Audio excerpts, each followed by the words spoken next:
നിങ്ങൾക്കെല്ലാവർക്കും life style ഡിസോർഡേഴ്സിലേക്ക് ഹാർദവമായി സ്വാഗതം.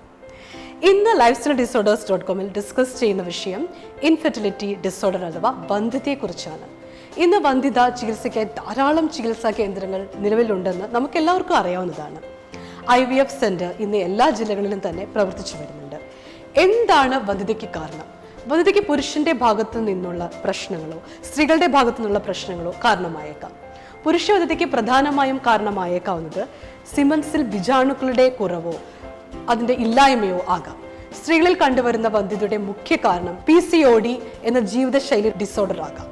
അതുകൊണ്ട് തന്നെ സ്ത്രീയുടെയും പുരുഷന്റെയും സ്ക്രീനിങ് നടത്തി പ്രശ്നം ആർക്കാണെന്ന് ഐഡന്റിഫൈ ചെയ്തതിനു ശേഷം മാത്രം ചികിത്സ തുടങ്ങുന്നതാണ് ഏറ്റവും ഉത്തമം. ആദ്യമായി നമുക്ക് പുരുഷന്മാരിലെ വന്ധ്യതയ്ക്ക് കാരണമായി കണ്ടുവരുന്ന ലോ സ്പെർം കൗണ്ട് എന്ന പ്രശ്നത്തെക്കുറിച്ച് പരിശോധിക്കാം. നേരത്തെ സൂചിപ്പിച്ചതുപോലെ പുരുഷന്മാരിലെ വന്ധ്യതയ്ക്ക് കാരണമാകുന്ന ലോ സ്പെർം കൗണ്ട് അഥവാ ഒലിഗോസ്പെർമിയ എന്ന അവസ്ഥയ്ക്ക് ഒരു പരിധി വരെ ഫലപ്രദമായ ചികിത്സകൾ പ്രധാനമായും ആയുർവേദത്തിൽ നിലവിലുണ്ടെന്ന കാര്യം നിങ്ങളെ അറിയിക്കുന്നു. അതായത് ആയുർവേദ ചികിത്സ കൊണ്ട് വളരെ ഫലപ്രദമായി ബീജാണുക്കളുടെ എണ്ണം ആവശ്യമായ അവസ്ഥയിലേക്ക് ഉയർത്തിക്കൊണ്ടുവരുവാൻ സാധിക്കുന്നതാണ്.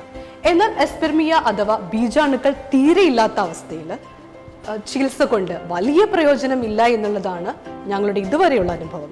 അതുകൊണ്ട് തന്നെ പുരുഷവന്ധ്യതയ്ക്ക് ചികിത്സ തേടുന്നവർ തങ്ങളുടെ പ്രശ്നം ബീജാണുക്കളുടെ എണ്ണത്തിലുള്ള കുറവാണോ അതോ ബീജാണുക്കളുടെ അഭാവമാണോ എന്ന് ആദ്യം തന്നെ പരിശോധിച്ച് തീർച്ചപ്പെടുത്തേണ്ടത് വളരെ അത്യാവശ്യമാകുന്നതുകൂടി ഇവിടെ ഓർമ്മപ്പെടുത്തുന്നു. സ്ത്രീകളിലെ വന്ധ്യതയ്ക്ക് പ്രധാന കാരണമായേക്കാവുന്നത് നേരത്തെ തന്നെ സൂചിപ്പിച്ചതുപോലെ PCOD എന്ന ജീവിതശൈലി രോഗമായിരിക്കും. ഇതിനായി വളരെ കോംപ്രഹെൻസീവ് ആയിട്ടുള്ള ഏകദേശം 3 മാസത്തിനുള്ളിൽ തന്നെ നല്ല റിസൾട്ട് ഉണ്ടായേക്കാവുന്ന ചികിത്സകൾ ആയുർവേദത്തിലും ഹോമിയോപ്പതിയിലും നിലവിലുണ്ടെന്ന വിവരം നിങ്ങളെ അറിയിക്കട്ടെ. ഇന്ന് ഏകദേശം 80% കപ്പിൾസിലും വന്ധ്യതയുടെ പ്രധാന കാരണം ഓവുലേഷൻ പ്രോബ്ലം കൊണ്ടോ ഫാലോപ്പൈൻ ട്യൂബ്സിലുള്ള ബ്ലോക്കേജ് കൊണ്ട് അതിൽ ബീജാണുക്കളുടെ ക്വാളിറ്റിയിലോ എണ്ണത്തിലോ ഉള്ള പ്രശ്നങ്ങളോ ആയിരിക്കാം. ഇന്ന് നിലവിലുള്ള ചികിത്സാ രീതിയുടെ അത് ആയുർവേദമോ ഹോമിയോപ്പതിയോ അലോപ്പതിയോ മേൽപ്പറഞ്ഞ പ്രശ്നങ്ങൾ പരിഹരിക്കാൻ ശ്രമിക്കുന്നതിന് ശേഷം മാത്രം ആധുനിക രീതിയിലുള്ള ആർട്ടിഫിഷ്യൽ ഫെർട്ടിലിറ്റി ചികിത്സകൾക്ക് ശ്രമിക്കുന്നതായിരിക്കും നല്ലത്. ഇന്ന് നിലവിലുള്ള ആർട്ടിഫിഷ്യൽ ഫെർട്ടിലിറ്റി മെത്തേഡിൽ എന്തൊക്കെയാണ് മനസ്സിലാക്കുന്നതെന്ന് നന്നായിരിക്കും. അതിനനുസരിച്ച് നാച്ചുറൽ ആയിട്ടുള്ള ചികിത്സയ്ക്ക് ശേഷം ഫലം ലഭിക്കുന്നില്ല എങ്കിൽ ഇനി പറയുന്ന മാർഗങ്ങൾ നോക്കാവുന്നതാണ്.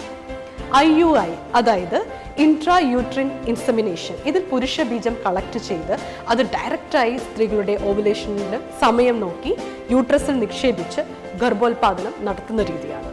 IVF അതായത് ഇൻവിട്രോ ഫെർട്ടിലൈസേഷൻ. ഇത് അണ്ടവും ബീജവും കളക്ട് ചെയ്ത് ലാബോറട്ടറിയിൽ വെച്ച് ഫെർട്ടിലൈസേഷൻ നടത്തി 3 മുതൽ 5 ദിവസത്തിന് ശേഷം സ്ത്രീയുടെ ഗർഭപാത്രത്തിൽ നിക്ഷേപിക്കുന്ന രീതിയാണ്. ഗിഫ്റ്റ് എന്നതാണ് മൂന്നാമത്തെ മെത്തേഡ്. ഇതിൽ അണ്ടവും ബീജവും കളക്ട് ചെയ്ത ഉടനെ ഫെലോപ്പൈൻ ട്യൂബിൽ നിക്ഷേപിക്കുന്നു. ഇതിനു പുറമെ സിഫ്റ്റ് എന്ന രീതിയും അവലംബിക്കാവുന്നതാണ്. ഈ മെത്തേഡ് പ്രകാരം അണ്ടവും ബീജവും ലാബോറട്ടറിയിൽ വെച്ച് തന്നെ ഫെർട്ടിലൈസേഷൻ നടത്തി ഫെലോപ്പൈൻ ട്യൂബിൽ 24 മണിക്കൂറിനുള്ളിൽ നിക്ഷേപിക്കുന്ന പ്രക്രിയയാണ്. മേൽപ്പറഞ്ഞ ഏത് രീതിയിലും അവലംബിക്കുന്നതിന് മുമ്പായി പുരുഷന്മാർക്കാണെങ്കിൽ സ്പെറ്റ് കൗണ്ടിലുള്ള പ്രശ്നങ്ങൾ പരിഹരിക്കുന്നതും സ്ത്രീകൾക്കാണെങ്കിൽ ഓവുലേഷൻ സംബന്ധിച്ചുള്ള പ്രശ്നങ്ങൾ പരിഹരിക്കുന്നതും വളരെ ഫലപ്രദമായ ചികിത്സ ഇന്ന് ആയുർവേദത്തിലും മറ്റും നിലവിലുണ്ടെന്ന കാര്യം ലൈഫ് സ്റ്റൈൽ ഡിസോർഡേഴ്സ്.comന്റെ പേരിൽ ഞങ്ങൾ നിങ്ങളെ അറിയിക്കുകയാണ്. നിങ്ങൾക്ക് ആർക്കെങ്കിലും ഈ വിഷയത്തിൽ കൂടുതൽ അറിയുന്നതിനോ നിർദ്ദേശങ്ങൾക്കോ ഞങ്ങളുടെ ആരോഗ്യ വിദഗ്ധരുമായി ഡിസ്കസ് ചെയ്യാവുന്നതാണ്. ഈ വിഷയത്തിൽ കൂടുതൽ കാര്യങ്ങൾ അറിയുന്നതിന് ഞങ്ങളുടെ ലൈഫ് സ്റ്റൈൽ ഡിസോർഡേഴ്സ്.comന്റെ ആരോഗ്യ വിദഗ്ധരുമായിട്ടും ബന്ധപ്പെടാവുന്നതാണ്. For online consultation www.lifestyledisorders.com. കൂടാതെ ഞങ്ങളുടെ ടെലിഫോൺ നമ്പറിലും ബന്ധപ്പെടാവുന്നതാണ്. നിങ്ങൾക്ക് ഈ വീഡിയോ ഇഷ്ടമായെങ്കിൽ ദയവ് ചെയ്ത് സബ്സ്ക്രൈബ് ചെയ്യുക. നിങ്ങളുടെ സംശയങ്ങൾക്കും നിർദ്ദേശങ്ങൾക്കും ലൈഫ് സ്റ്റൈൽ ഡിസോർഡേഴ്സ്.comലെ ആരോഗ്യ വിദഗ്ധരുമായി ബന്ധപ്പെടണം.